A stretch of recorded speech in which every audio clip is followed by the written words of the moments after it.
This is Including You, the new series from Lead at Any Level.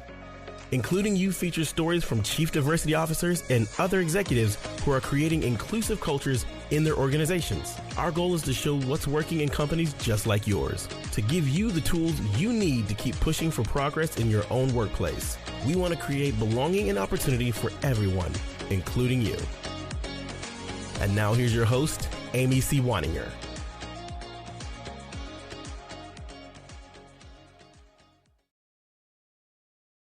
Welcome back to Including You. I'm your host, Amy C. Waninger, the Inclusion Catalyst. My guest today is Elyse Rylander. She is the Director of DEI at Outward Bound USA, a nonprofit educational organization that serves people of all ages and backgrounds through challenging learning expeditions that focus on character development, leadership, and service. Outward Bound USA employs 1,100 staff across 11 organizations. Elyse, welcome to the show. Yeah, thank you for having me. I'm excited to talk to you because your organization is an exciting and unique organization that does some really cool and really specific things. And let's start with, why is inclusion such an important aspect of Outward Bound USA's approach to what they do? And why does this matter so much to them?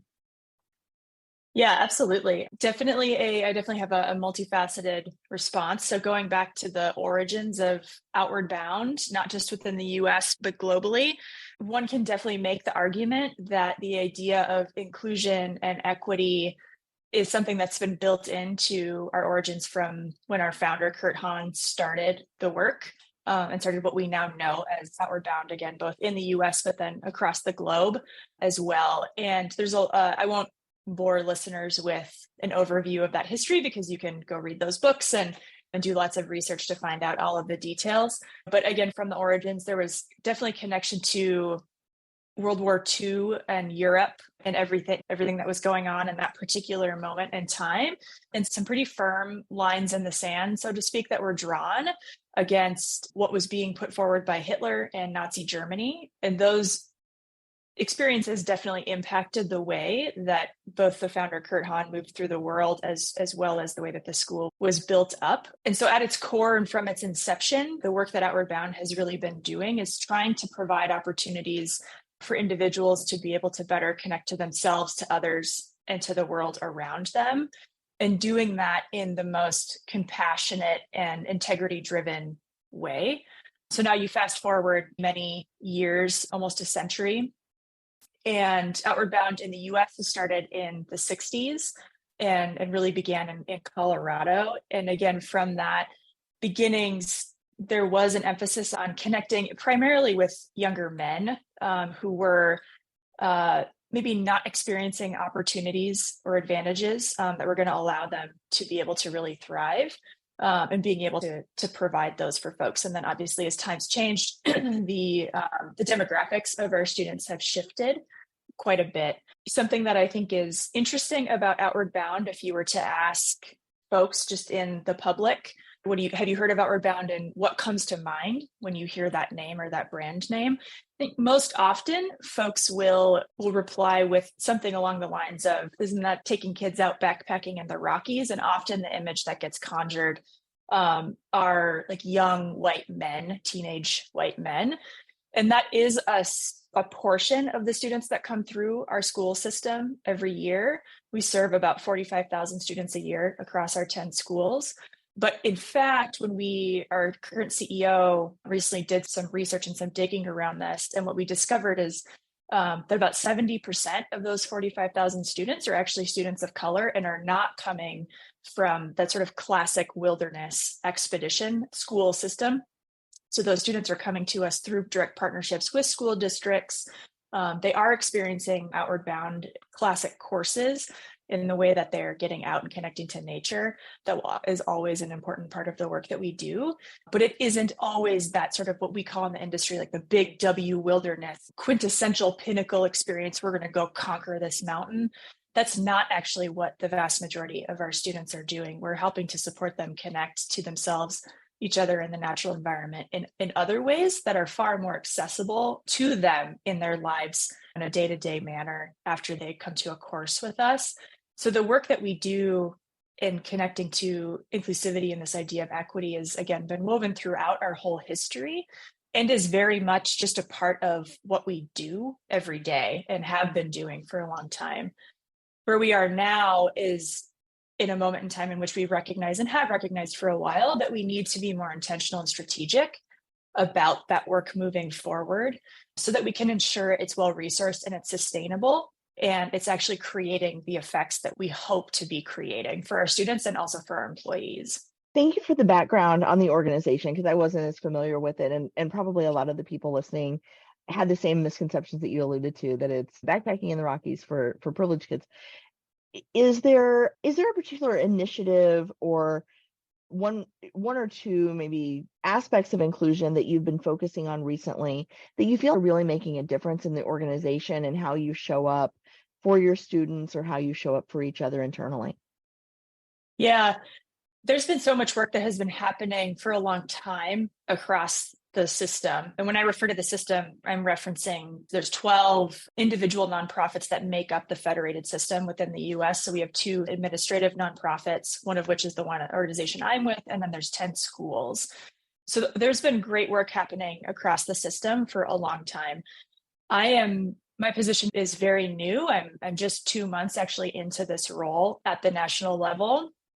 But I've had a relationship with the organization through a DEI lens for many years. So I've supported the organization as a consultant around better infusing DEI into the work that specific schools are doing.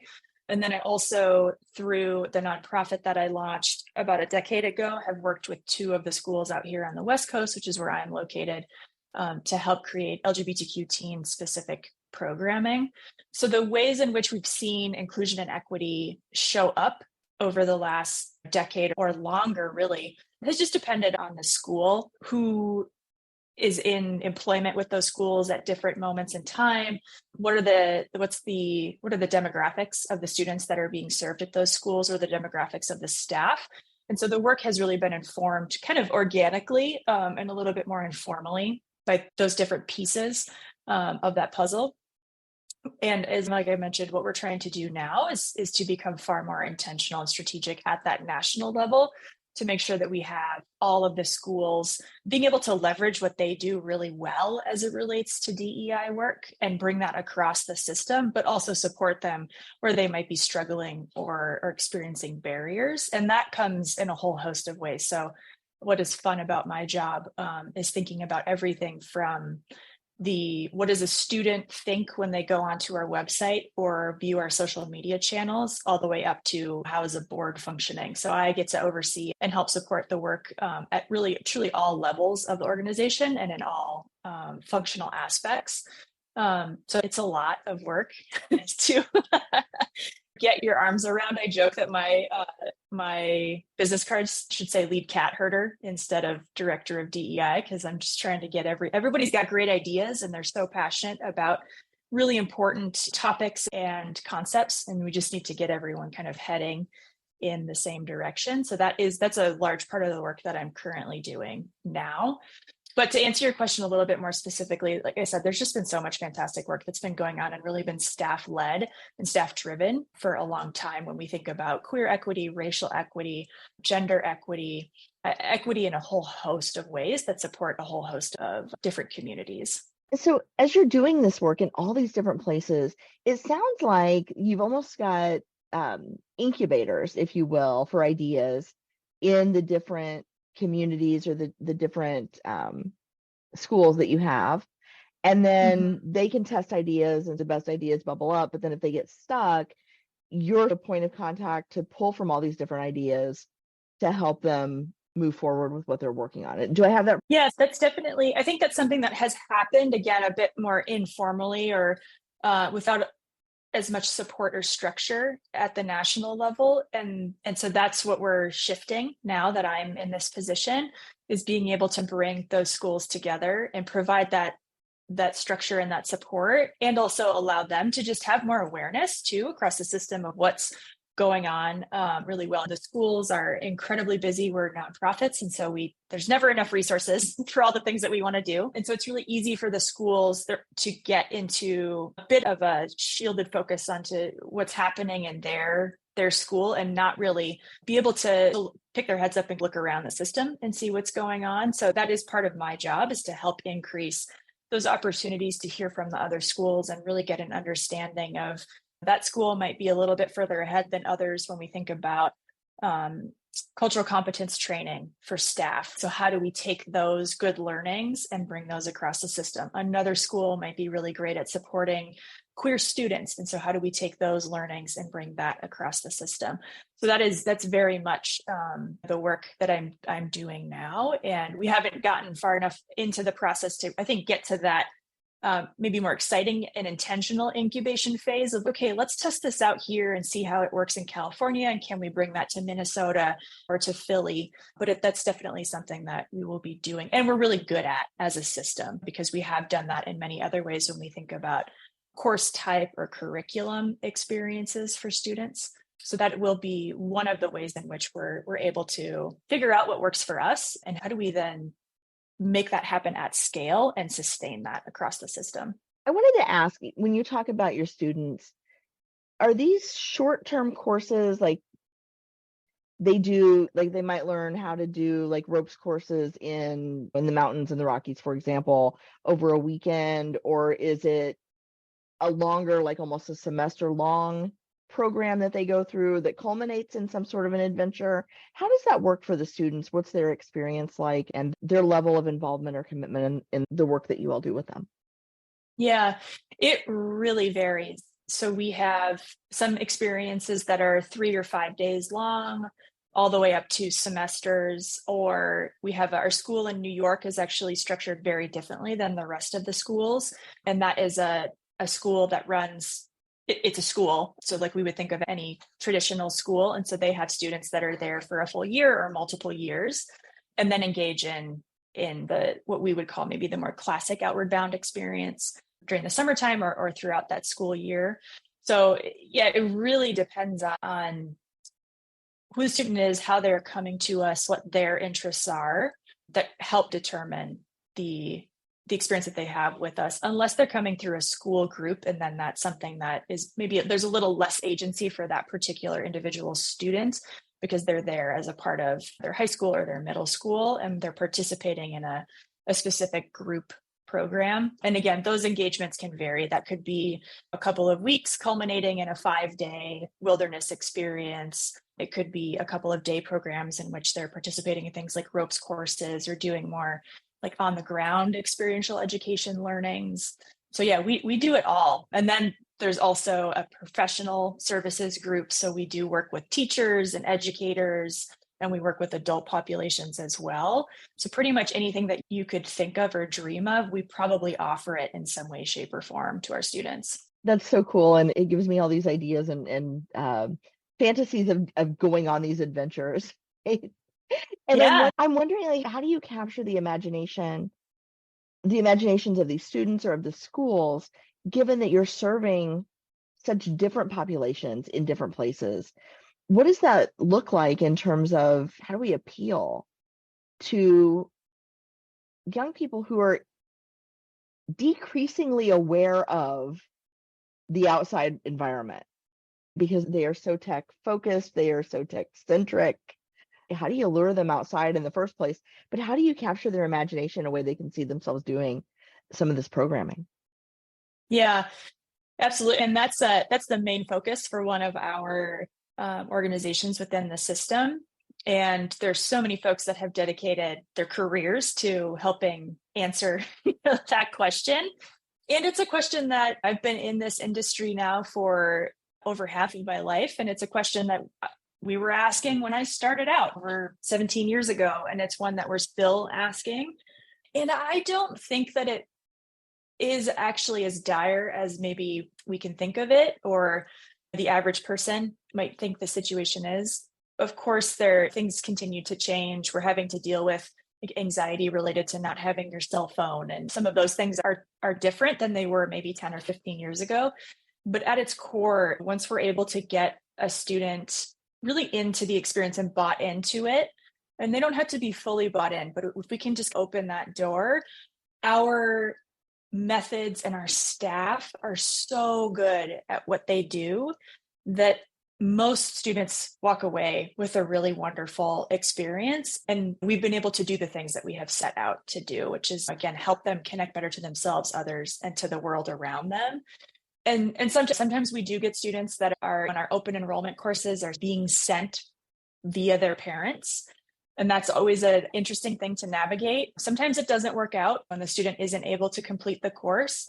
But I think more often than not, again, because our staff are so amazing and we've been doing what we've been doing for so long, they are able to bring most students around, and they do have a really wonderful and fantastic experience. I've spent a lot of time in the field and I've seen that happen. But I think the other component of it, and something that we talk a lot about, is making sure that we are paying attention to connecting to and understanding the individual perspectives and experiences of our students. So it's really important for us that we continue our work of our students that come through our system every year, our students of color.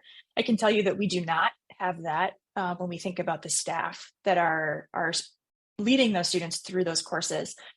We have some schools that are maybe a little bit closer to that than others, but we have a lot of work to do when we think about the representation of identities amongst our staff. And that's been a topic of conversation that long predates my arrival. So that's part of it too. Allowing the students to have that experience is one thing, or supporting them in having that experience is one thing. But when we can facilitate that by somebody that looks like them and is coming from their community, that is when we are able to take those outcomes and the sustainability of those outcomes to that next level.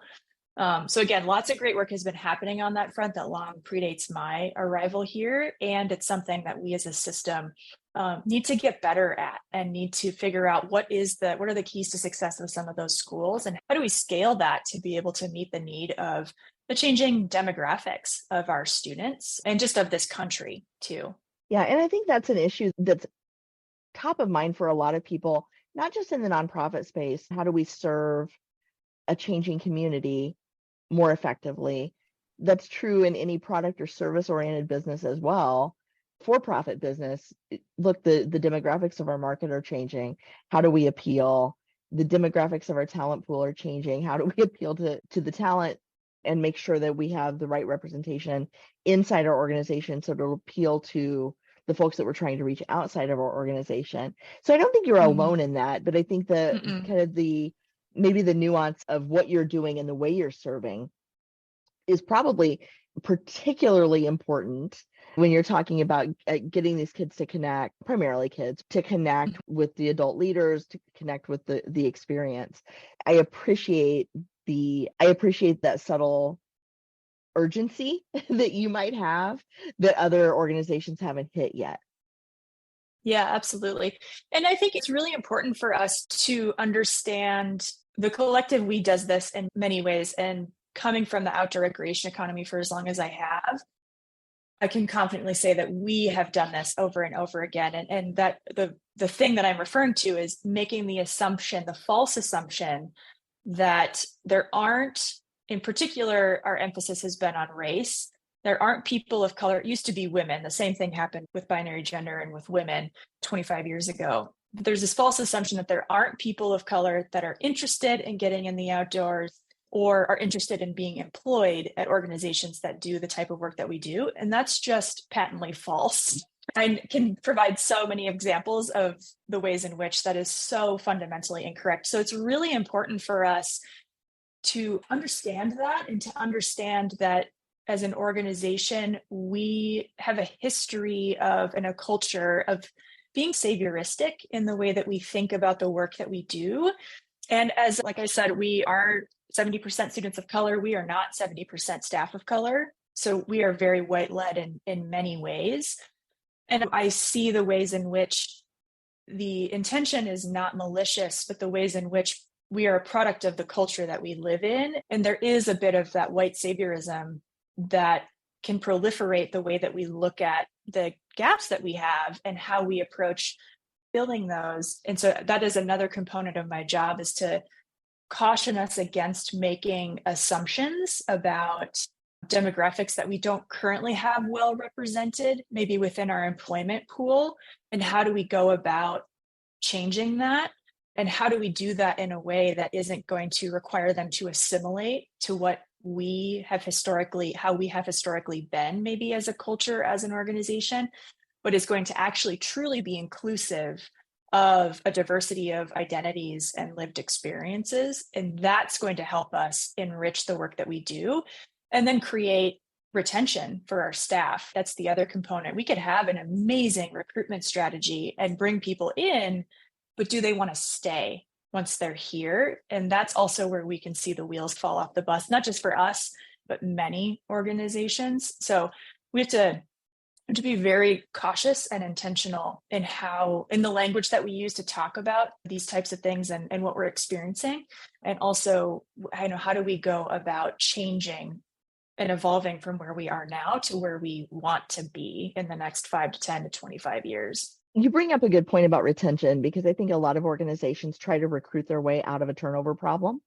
Mm-hmm. And that is a very expensive and unsustainable proposition. Mm-hmm. When you truly have the cultural transformation inside, then you can have the kind of retention that attracts more people in, rather than constantly pursuing and backfilling and a lot of times like whitewashing the problem. And I admire the reflection and the cultural shift that you're trying to make to keep this sustainable for the long term. What do you see as the right priority right now for Outward Bound USA moving forward, like over the next year? Oh my gosh, that's the $1 million question. The biggest thing that we need to do is to create deeper understanding of what's happening across the system as it relates to our DEI work, and be able to align the schools together to create a national vision in the same way that we have been able to do that when we think about risk and safety work. So that's something that is very consistent across the schools, because there's been an enormous amount of effort in the last 25, 30 years on behalf of the industry, as well as the Outward Bound system, to make sure that we are being safe physically when we are on course. And that over the last maybe 15 years has continued to expand when we think about like social emotional safety as well. But I think an area that we are strong is when we think about the consistency as it relates to risk and safety when folks are participating in our courses, and that's any type of course.